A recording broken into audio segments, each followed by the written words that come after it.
This is my 75-gallon tank, Marineland. It's been up for about 3 weeks now. All of them were on a 65-gallon, and then I basically just transferred all the fishes and corals. So this is sailfin tang, tomato clown, Ocellaris clown, royal grabber basslet. That was the pink one, and I got a Kenya tree, toadstool, Montipora. It's bleached out. Hopefully it goes back to normal. And then another Montipora, and then I got a green impulsion poly, eagle eye, zoanthid,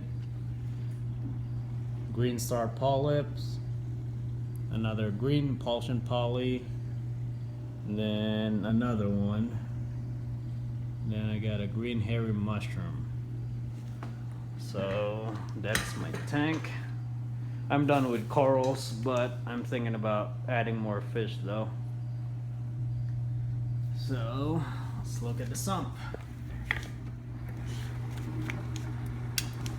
And this is my sump. So that's the eShops RS100. This is my refugium, and then I have my return pump on that side, right there. So, and then this light, I use this on my nano tank, and then yeah, then now I'm using it for my refugium. Then I have an eShops PSK 100 protein skimmer. So I just cleaned it up yesterday. It's skimming. And then this sump have a built-in the valve for the auto top off, so I'm just using that pump. And then, so reservoir pump, and then it's connected to the valve. So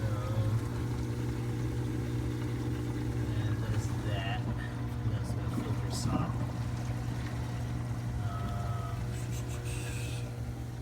So yeah, so that's my tank.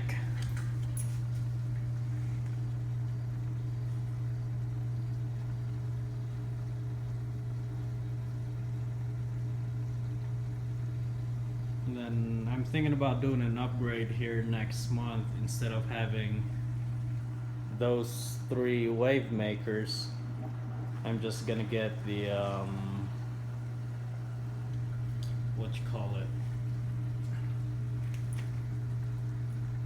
the max spec gyre. I think it's the 130. So I have a small tank. So yeah, I'm thinking about getting that instead of having 3 wave makers. And then also I'm using it is a Marineland Reef Ready light. It's a 36 to 48 inches. So I'm doing an upgrade on that too. I don't know when. I'm thinking about getting the what you call that? The Orbit, the Marine Pro.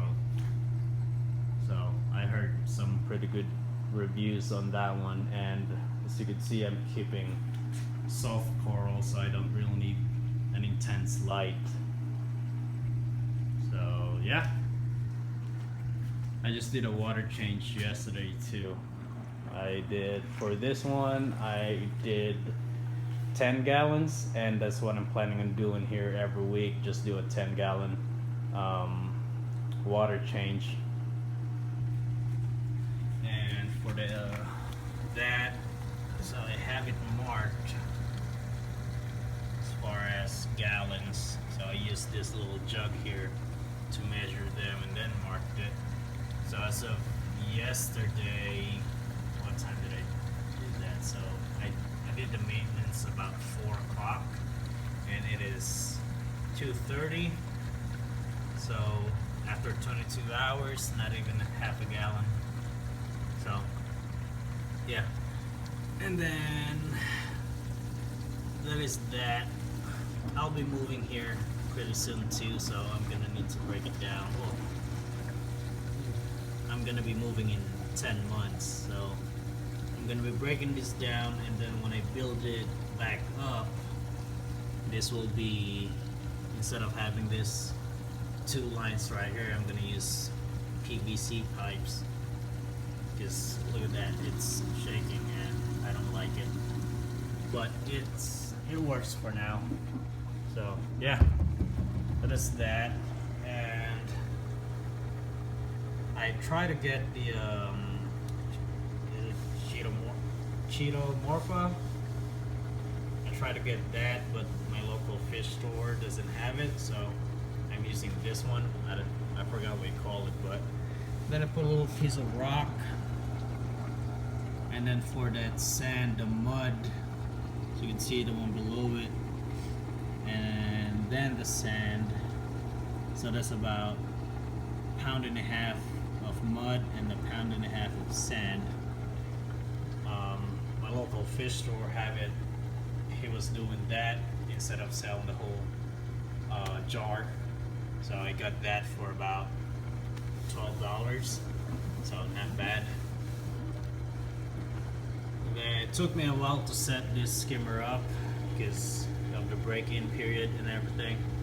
But I have it, if you guys are using it, I have it marked right there. That's about that's the setup that I have on mine for it to work properly, and then the water level is right there. So again, if you're using it and you're having a hard time, mine is working like this. So alright, just want to share my setup. Thank you for watching.